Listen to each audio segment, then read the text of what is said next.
कैसे हो? I hope कि आप सब अच्छे होंगे, स्वस्थ होंगे, मस्त होंगे, अपना पूरा पूरा ख्याल रखते होंगे और लाइफ में आगे बढ़ते होंगे। आज मैं बताऊंगी आप लोगों को कि मंदिर की चौखट पर पैर रखना चाहिए या नहीं। पार करने से पहले करना है ये काम आप लोगों को। कोई भी बड़ी मंदिर हो, कहीं भी आप कहीं भी घूमने जाते हो, बड़ी सी बड़ी मंदिर है, बहुत सी ज्योतिर्लिंग हैं, बहुत से माता रानी की मंदिर है, वहां पे आपके जो चौखट है वहां पे पैर रखने चाहिए कि नहीं। और उसको पार करने से पहले ये काम ये करना है, मैं उसके बारे में आपको उपाय भी बताऊंगी। तो चलिए वीडियो को ना लेट करते हुए वीडियो को आगे बढ़ाते हैं। जो लोग मेरे चैनल को सब्सक्राइब नहीं किए हैं, जल्दी जल्दी जाके मेरे चैनल को सब्सक्राइब कीजिए, लाइक कीजिए और ज्यादा से ज्यादा शेयर कीजिए, ठीक है। जैसे कि मंदिर में प्रवेश से लेकर वहां की पूजा पाठ को लेकर कई तरह के नियम है, वही मंदिर के चौखट को लेकर भी कुछ नियम है जिनका पालन ना करने पर अनजाने में देवी देवताओं का अनादर हो सकता है और इससे देवी देवता भी रुष्ट हो जाते हैं। ऐसे में ये जानना है कि आखिर चौखट पर पैर रखना चाहिए या नहीं रखना चाहिए। जैसे कि हिंदू धर्म में पूजा पाठ जितना महत्वपूर्ण है उतना ही जरूरी है सही नियम का पालन करना। मंदिर में एंट्री से लेकर पूजा पाठ के कई नियम होते हैं जो बहुत कम ही लोग जानते हैं। माना जाता है कि कुछ नियम बेहद ही जरूरी होते हैं और इन्हें मानने से भगवान मनोकामनाएं जल्दी पूर्ण करते हैं, ठीक है। तो इसी के बारे में मैं आज आप लोगों को बताने वाली हूँ। जैसे कि मंदिर परिसर की एंट्री के वक्त एक चौखट होता है। जो मंदिर में जब आप जाते हो तो एक चौखट होता है वहां पे। जैसे आपके घर के द्वार पे एक चौखट होता है, मंदिर पे भी एक चौखट होता है और हर मंदिर पे चौखट होता है। इस पर कुछ लोग पैर रख कर जाते हैं तो वहीं कुछ लोग इसे पार करते हुए जाते हैं, ठीक है, और करके जाते हैं, पार कर लेते भी हैं। हाँ, वही बहुत कम लोग बता पाएंगे कि आखिर सही तरीका क्या होता है। देश में ज्योतिर्लिंग और शक्तिपीठ समेत कई ऐसी मंदिरें हैं जहां भीड़ होने के नाते कई बार लोग इस चीज पर ध्यान देते ही नहीं है। हाँ, तो उसी के बारे में मैं आज आपको बताऊंगी, बहुत डिटेल से मैं बताऊंगी आप लोगों को कि चौखट पर नहीं रखते हैं पैर तो कैसे रखना है, आपको कैसे एंटर करना है और कैसे पार करते हुए क्या आपको बोलना है, क्या करना है, ठीक है। जैसे कि मंदिर का चौखट परिसर के एंटर गेट के पास, जो एंटर गेट होता है उसके पास ही होता है। सनातन धर्म के हिसाब से इस चौखट के जरिए ही मंदिर जैसे पवित्र स्थान और बाहरी दुनिया के बीच बैलेंस बना रहता है, ठीक है।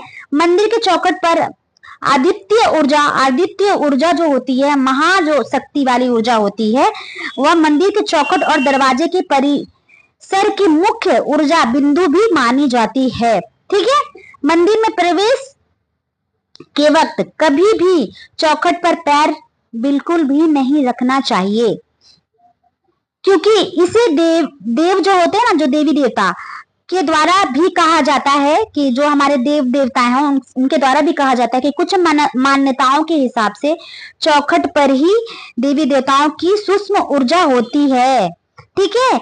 ऐसे में अगर चौखट पर पैर रखा जाए तो उससे आपको अनादर, भगवान का अनादर होता है, ठीक है। इससे कई बार भगवान रुष्ट हो जाते हैं। आप बड़े मंदिर आप चले जाइए कोई मनोकामना लेकर और छोटी मोटी आपकी गलतियों की वजह से वो मनोकामना आपकी पूर्ण नहीं हो पाती है। फिर आप कहते हो कि हमारी मनोकामना, हम तो गए यहाँ पे दर्शन करने के लिए, बाबा हमारे सुने नहीं या माँ हमारी सुनी नहीं, हमारी मनोकामना पूर्ण नहीं हुई। तो यही सब जो छोटी मोटी गलतियां है ना, आप जा रहे हो उनका अपमान करके जा रहे हो, आपको कुछ पता नहीं है, उनका अपमान कर रहे हो और उन्हीं से आप कुछ मांग रहे हो, तो आपको कैसे वो दे देंगे। आप उनको कुचलते हुए जा रहे हो, उनकी शक्तियों को कुचलते हुए जा रहे हो और उनको आप नाराज कर दिए और आप उनसे जाके झोली फैला रहे हो, तो आपकी झोली कैसे भरेंगे वो। पहले तो आप जाते ही उनको खूब गुस्सा दिला दिया आपने, उनको कुचल कर गए, उनको नाक कर गए, पार करके गए, ठीक है। तो अंदर आने से पहले क्या काम करना है आपको भी मैं बता देती हूँ आपको। मंदिर जाने के कई नियम होते हैं जिसमें एक, जैसे कि मेरा देखिए पहला वीडियो है, बहुत कम वीडियो आया होगा इस बारे में, तो मेरा ये जो वीडियो मैं इसी टॉपिक पे लाई हूँ, बहुत कम लोग ऐसा वीडियो बनाया जो मैं इस पे बना रही हूँ वीडियो। पहले तो आप लोगों को तो पता ही होगा मंदिर जाने के कई नियम होते हैं, जिसमें सबसे पहला नियम होता है कि जूते चप्पल उतार कर आपको पैर धो के दरअसल मंदिर के बाहर ही कई तरीके की ऊर्जा होती है। मंदिर के बाहर ऊर्जा होती है, कई तरीके की ऊर्जा होती है, ठीक है। तो ऊर्जा भी होती है, बहुत तरीके की ऊर्जा होती है, कई तरह की नकारात्मक ऊर्जाएं पाई जाती हैं, ठीक है। तो आपको मंदिर के बाहर पैर हाथ धुल के, स्वच्छ होके, आपको एकदम पैर हाथ वगैरह धुल के चप्पल जूता बाहर ही रख के, मंदिर के अंदर की ऊर्जा काफी सकारात्मक होती है, ठीक है। तो आपको क्या करना है कि जूते चप्पल उतार कर पैरों को धोना है। दरअसल मंदिर के बाहर की जो ऊर्जा होती है ना, आपके साथ कहीं मंदिर के अंदर ना एंटर कर ले। तो जब आप मंदिर के अंदर एंटर करने जब जाते तो कुछ लोगों को देखा नहीं है आपने कि उनके ऊपर खेलने लगते हैं कई लोग, तो वो देवी देवता नहीं होते हैं। सब कहते कि अरे क्या बोलते हैं कि ये तो मंदिर में आई है इसलिए तो खेल रही है, इसके ऊपर माता रानी आ गई है, किसी भगवान का साया है। नहीं, वो ऊर्जा ही होती है जो उनके ऊपर चढ़ के भगवान का दर्शन करती है। देखिए, जो नकारात्मक ऊर्जा होती है, गलत भी नकारात्मक ऊर्जा होती है, सही भी नकारात्मक ऊर्जा होती है। तो मैं उस नकारात्मक ऊर्जा के बारे में बता देती हूँ। जो लोग पूजा पाठ करते थे और मर गए हैं एक्सीडेंट से या किसी भी चीज से, या मर गए, उनकी आत्मा भटक रही है, वो अच्छे अच्छे दिल वाले होंगे, मतलब अच्छी आत्माएं होगी, जो मंदिर के बाहर से ही माता का, भगवान का, सारी देवी देवताओं का दर्शन करते हैं और उनके 24 घंटा मंत्रों का जाप करते हैं मरने के बाद भी। वो अच्छी ऊर्जा, वो बुरी ऊर्जाओं में से मतलब जो आत्माएं होती हैं, तो नकारात्मक की आत्मा होती हैं। तो देखो, जैसे हम इंसान होते हैं, इंसानों में कई इंसान होते हैं, कोई बुरे इंसान होते हैं, कोई गलत इंसान होते हैं। तो ऐसे जब मरने के बाद भी तो आत्मा जो होती है, बुरी भी आत्मा होती है और सही भी आत्मा होती है। जो सही आत्मा होती है ना, तो वो मंदिर के बाहर रहती है। तो बहुत तरीके की नकारात्मक ऊर्जाएं रहती है, तो उन्हीं को नकारात्मक ऊर्जा कहा जाता है। तो आप जब भी आपके साथी वो अंदर एंटर कर लेगी, आपकी बॉडी में जाके घुस के, ऐसे तो जा नहीं सकती, लेकिन आपकी बॉडी में घुस के वो कर सकती है। अब ऐसे तो भगवान के सामने कोई टिक नहीं सका, लेकिन वो सही ऊर्जा है तो उसको भी भगवान कहीं ना कहीं तो पार लगाएंगे। लेकिन उन लोगों को मनाही होती है, क्योंकि बहुत मतलब गंदे तरीके से रहते हैं, इसकी वजह से वो उस ऊर्जा से अशुद्धि हो जाती है मंदिर की, ठीक है। तो आपकी बुरी ऊर्जा होती है, तो वही मंदिर के अंदर की ऊर्जा काफी सकारात्मक ऊर्जा होती है, ठीक है। ऐसे में मंदिर के दहलीज को पार करने से पहले पैरों को धोना जरूरी है, जैसे कि मैंने अभी बताया होता है, पैरों को धोना जरूरी है ताकि अंदर की शुद्धता बंधित ना हो, हरदम शुद्धता बनी रहे, ठीक है। ऐसे तो देवी देवता होते हैं जो बहुत ही ये होते हैं कि क्या बोलते हैं कि हर प्रकार की आपकी मनोकामना पूर्ण करते हैं, और बड़े से बड़े देवी देवताएं होती हैं जो उनको कोई भी नकारात्मक शक्ति छू नहीं सकती। लेकिन जो उनके जो प्रवेश द्वार रहता है, अगर वहां पे आप किसके घर के बाहर आप गंदी चीजें गिरा दो, कुत्ते ने पट्टी करके चला गया, ये तो क्या अशुद्धि महसूस होती है ना। आप धुलते हो या साफ करते हो तो एक बार जाते हो ना नहाने के लिए, तो इस तरीके से भगवान का भी हो जाता है कि एक बार उनको शुद्ध होना पड़ता है, ठीक है। तो ऐसे ही करना है, आपको शुद्धता होनी है। और जब भी आप मंदिर जाए तो आपका जो दहलीज है, दहलीज पे जरूर मत्था टेक के आपको अंदर जाना है। और या तो जो लोग मत्था नहीं टेक सकते, किसी किसी को प्रॉब्लम रहता है झुकने में, करने में, तो आपको हाथों से अपने मत्थे पे लगा के ही जाना है, ठीक है। और जब आप एंटर करें तो आप मंत्रों का जप करें, कोई भी मंत्रों का आप जप करें। हाँ, जिस देवी देवता के मंदिर में जा रहे हो उनकी मंत्र का जप करे। अगर कोई मंत्र नहीं आता है तो ओम नमः शिवाय का जप करते हुए एंटर करे, ठीक है। भगवान के ऊपर जो एक क्या बोलते हैं, आप जाते हैं तो भगवान की दहलीज जो होती है, भगवान के ऊपर एक झालर टाइप का लगा रहता है, ठीक है। तो जो झालर टाइप का लगा रहता है उसको क्या बोलते हैं, उसको बोलते हैं, ठीक है। तो वो मंदिर के ऊपर आपने देखा होगा कि जब आप मंदिर में एंटर करते हो तो एक शिखर बना रहता है।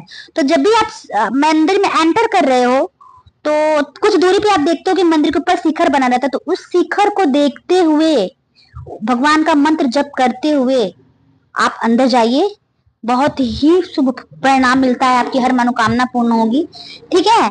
और ऐसे करके जाइए मंदिर के शिखर के ऊपर। और जो मंदिर के अंदर जब आप एंटर करती होगी तो आपने देखा घंटा वगैरह लगा रहता है, तो आप घंटे को बजा के जाइए। अब आप बोलोगे घंटे को बजा के जाइए, कुछ लोग 1 घंटा बजाते हैं, कुछ लोग कई घंटे बजा के जाते हैं। तो मैं आपको इसका भी नियम बता देती हूँ कि अगर आपने 1 घंटा बचाया तो मतलब आप भगवान से कुछ नहीं मांगने के लिए आए हो, बस भगवान को सिर्फ सच्चे मन से आप दर्शन करने के लिए आए हो।